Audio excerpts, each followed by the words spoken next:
لم يزال فانكر بعض الجلال لم يلد ولم يولد خالقي متعال فانكر بعض الجلال لم يزال د ژوند لار لم يلد زمنګ د نن ورځې د خپرونې موضوع جنتي میرمن. بعض الجلال كبرياء مشكل كشار باي حاجة بسم الله الرحمن الرحيم. الحمد لله رب العالمين حمد الشاكرين. الصلاة والسلام على سيد الأنبياء والمرسلين سيدنا ونبينا وشفيعنا ومولانا محمد وعلى آله وأصحابه الطيبين الطاهرين.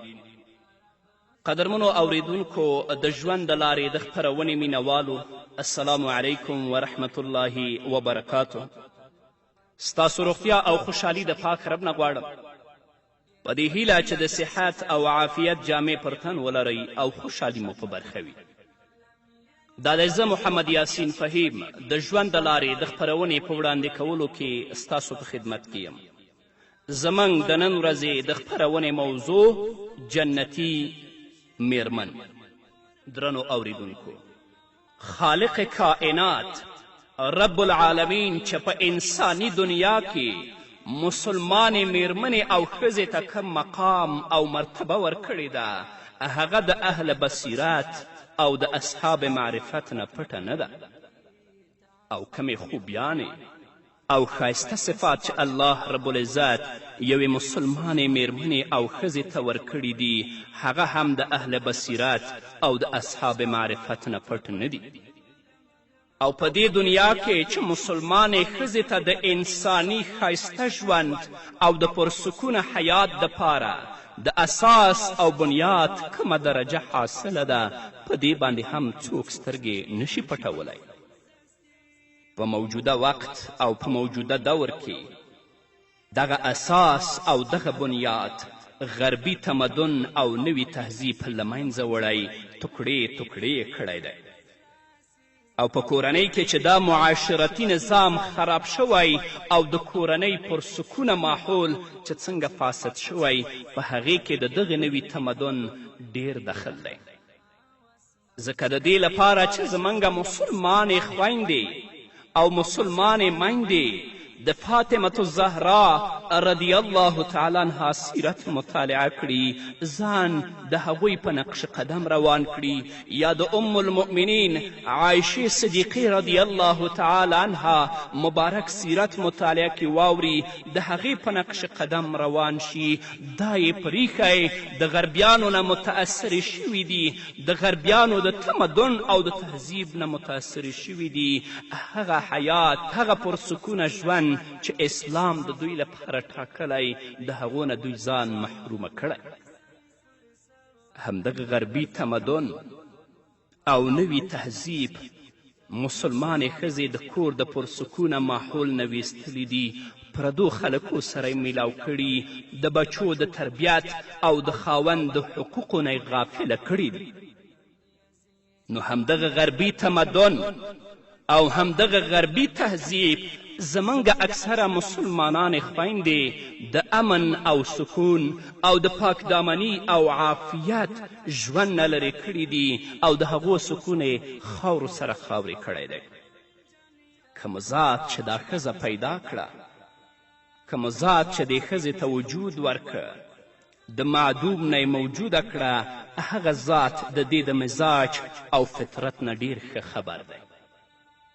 الله رب العزت په قرآني تعلیماتو کې او محمد رسول الله صلی الله علیه وسلم په خپلو ارشاداتو کې د دې نازک جسم رشته ډیر په ښه شان سره بیان کړې ده. محمد رسول الله صلی الله علیه وسلم په خپله مبارکه ژبه باندې د دې نازک جسم د اصلاح او د هغو امورو چې هغه دینی او دنیاوي کامیابی سره تعلق لري، کومو سره چې د دې د جنت په شان خوشګواره ژوند تړلی هغه یې ورته د تعلیماتو او ارشاداتو په رڼا کې واضحه کړي دي او د دې رهنمایي یې کړې ده.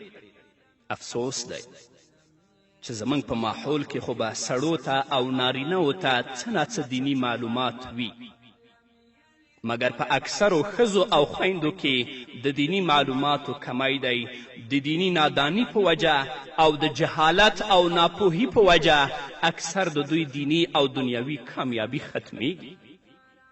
هغه مسائل چې زموږ خویندو پورې تړاو لري تاسو به د اکثرو علماو نه اوریدلی وي، خو څه چې زه درته په دې خپرونو کې وایم انشاءالله دا به تاسو ته نایاب وي او تر اوسه به مو ډېر کم اوریدلی وي.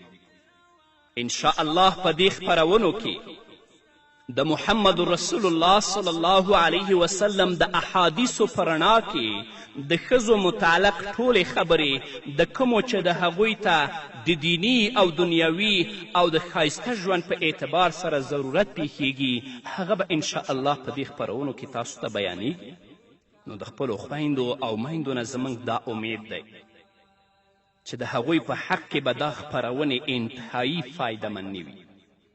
د دې خپرونو په اوریدلو سره به او په دې باندې عمل کولو سره هغوی په دنیا کې هم د خپل سکون او عفت او عافیت ژوند تیرولو سره د کور په ماحول کې د صلاح او تقوا د اعمالو نه په خبرېدو سره د جنت مستحقې وګرځي.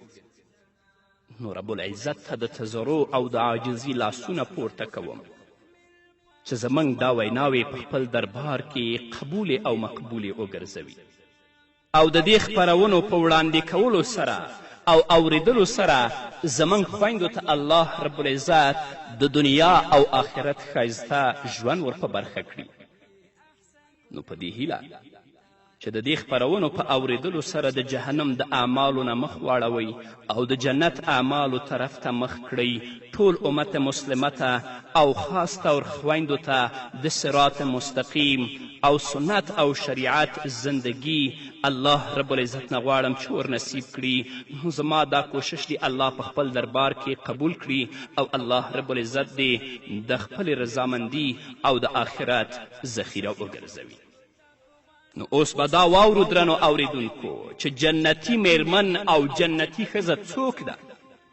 صاحب د ترغیب او ترهیب د حضرت انس بن مالک رضی الله تعالی عنه په روایت سره یو حدیث را نقل کړی. عن انس بن مالک عن النبي صلى الله عليه وسلم قال الا اخبركم بنسائكم في الجنة قلنا بلى يا رسول الله صلى الله عليه وسلم قال ودود ولود اذا غضبت او اوسئ اليها او غضب زوجها قالت هذه يدي في يدك لا اكتحل بغمد حتى ترضى. حضرت انس بن مالک رضی الله تعالی عنه فرمای چې محمد رسول الله صلی الله علیه وسلم وفرمایل آیا زه تاسو ته د جنتي ښځې په باره کې خبر در نه کړم چې جنتي ښځه او میرمن څوک ده؟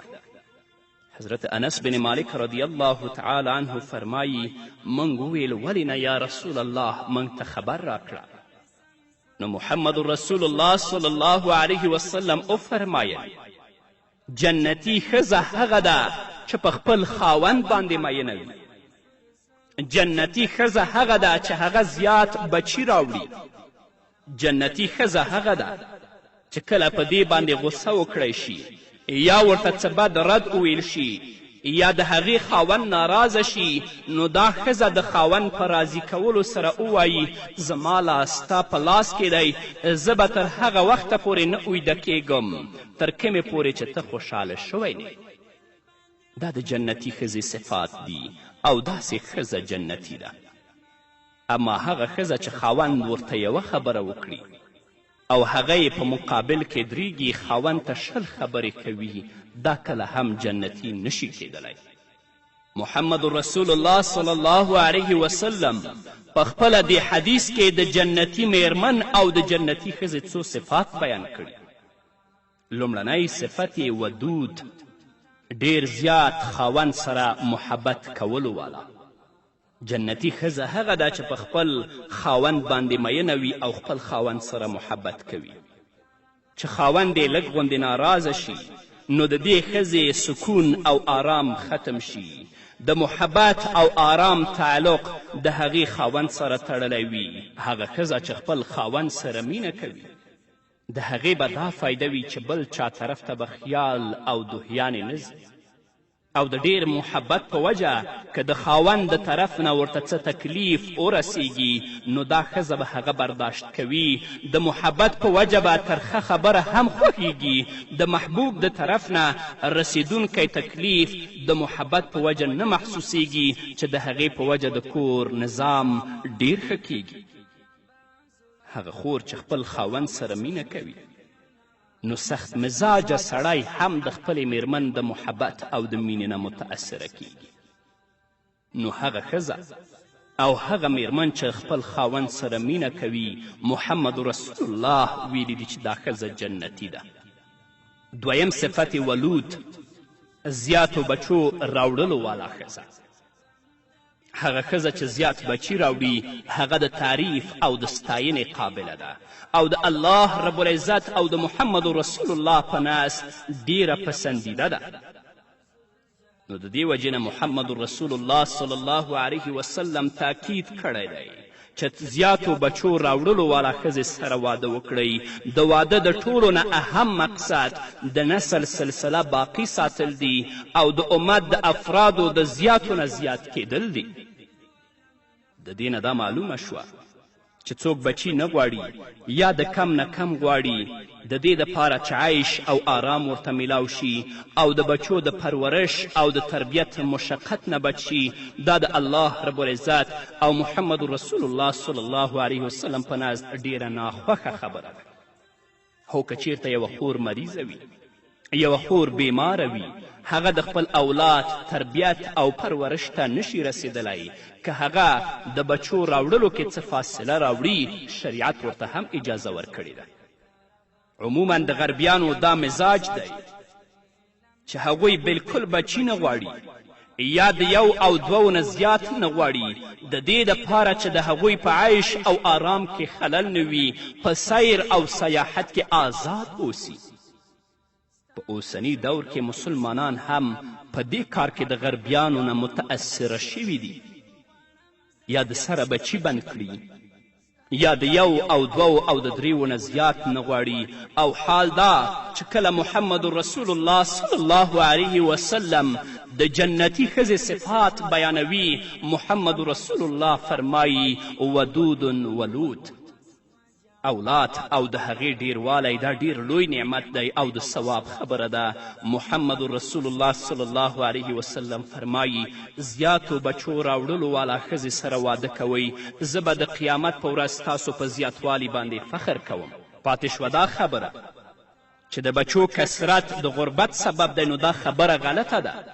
که ستا بچي وي د هغو ښایسته تربیت وکړي، هغو ته ښایسته تعلیم ورکړي، نو هغه به ستا د خوشحالي او د مالداري باعث وګرځي. پریشانی او مصیبت خو د غلط تعلیم او د غلط تربیت ورکولو په وجه راځي. الله رب العزت دې زموږ خویندو ته هغه صفات ورکړي کم صفات چې محمد رسول الله د جنتي ښځې بیان کړي دي. نور به م واورو درنو اوریدونکو خود یوې دمې نه وروسته. پر سرو راولی تستر زوال پاک رب ذوالجلال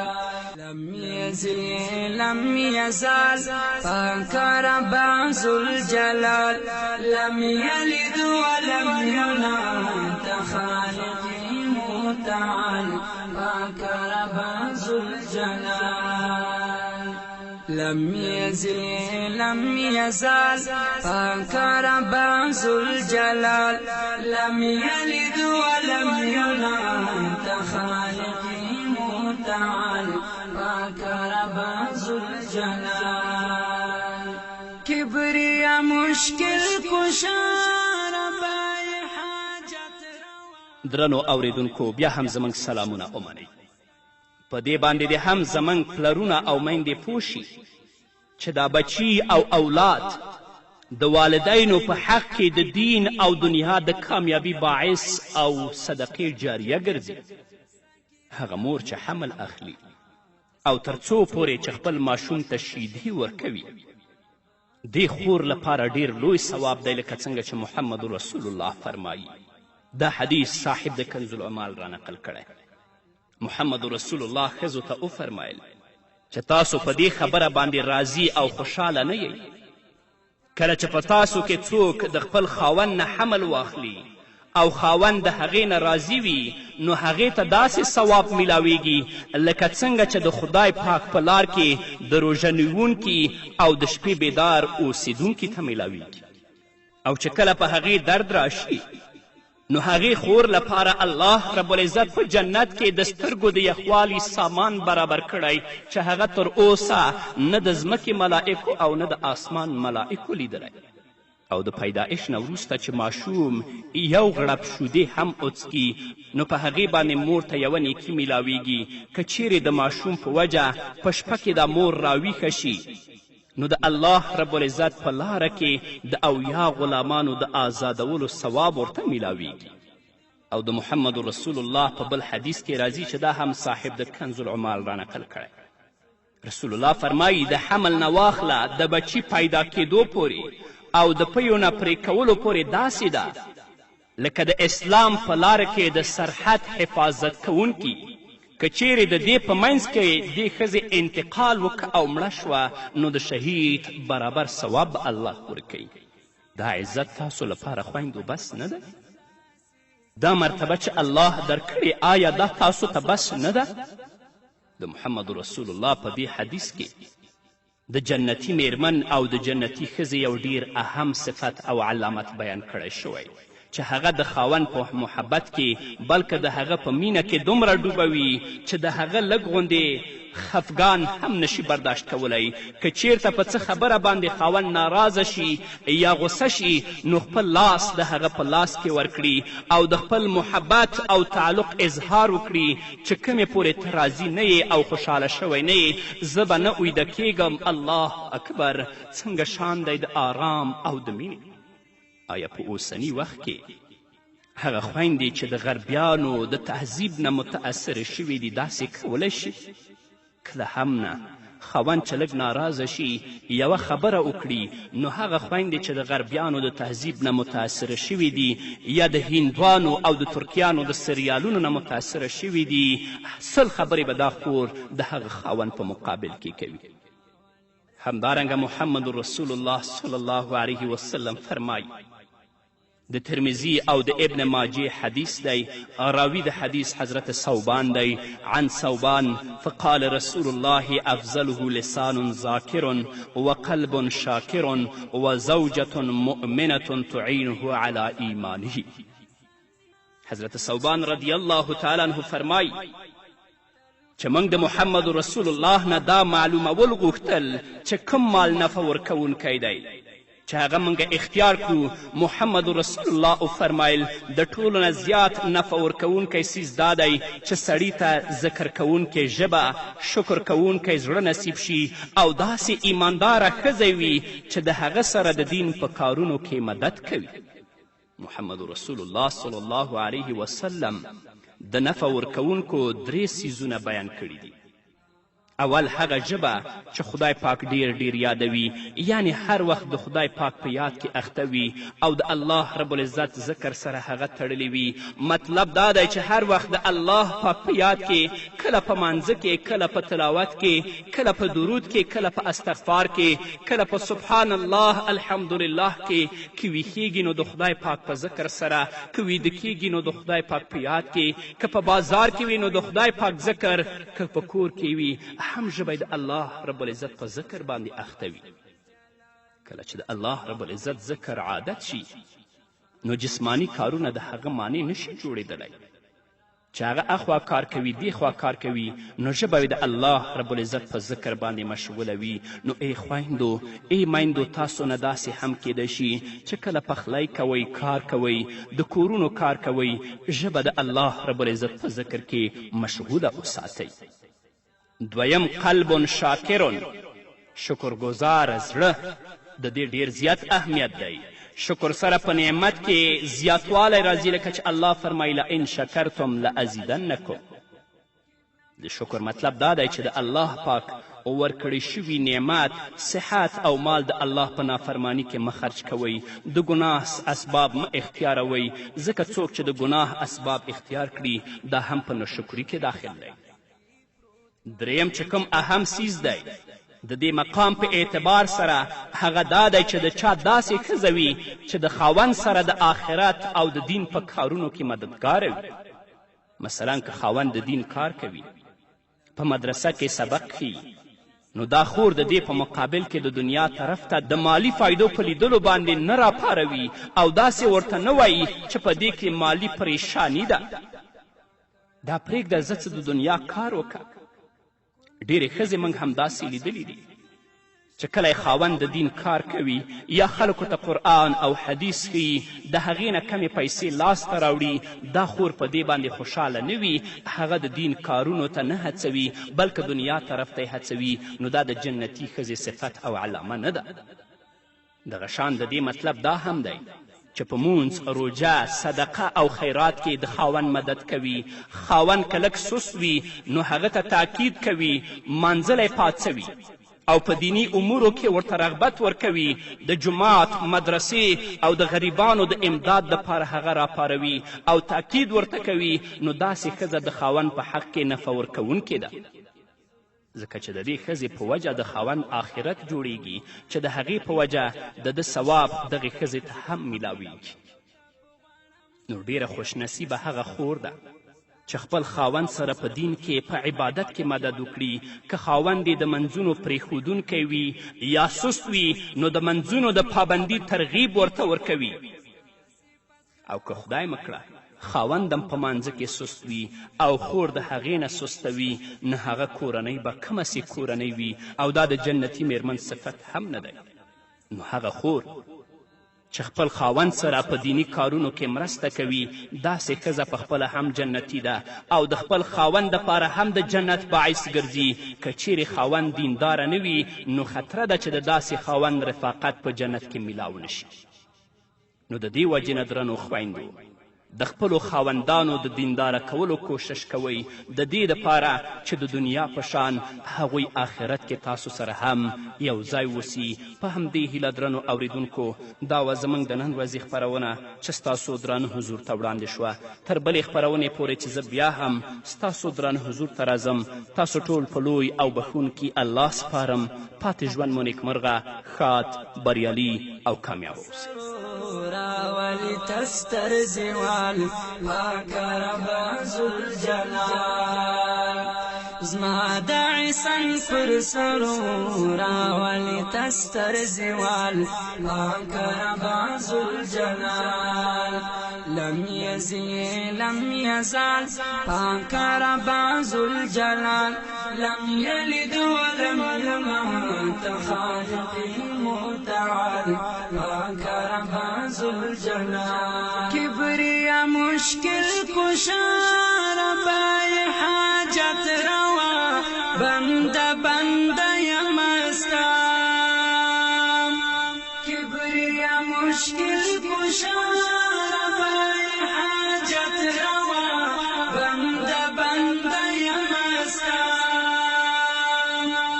هر سکی داستا حکمت، هر سکی دی پروت کمال پاک رب ذوالجلال، هر سکی داستا حکمت، هر سکی دی پروت کمال پاک رب ذوالجلال، لم یزی لم یزال پاک رب ذوالجلال، لم یلد ولم یولد خالقه متعال پاک رب ذوالجلال، کن فیکون ستا امر شی تکمل پورا امر آغا د مولا امر، کن فیکون ستا امر شی تکمل پورا امر آغا د مولا امر، پی احسنی تقویم کی تا انسان کړو جوړ جمال پاک رب ذوالجلال لم يزال پاک رب ذوالجلال لم يلد ولم يولد خالق متعال پاک رب ذوالجلال ستا دوام عطوئی رحمن مهربانی لطف غنم سمدستی ستا دوام عطوئی رحمن مهربانی لطف غنم سمدستی ستا صفت خلاصی گنا نلارم واسم جال پاک رب ذوالجلال ستا صفت خلاصی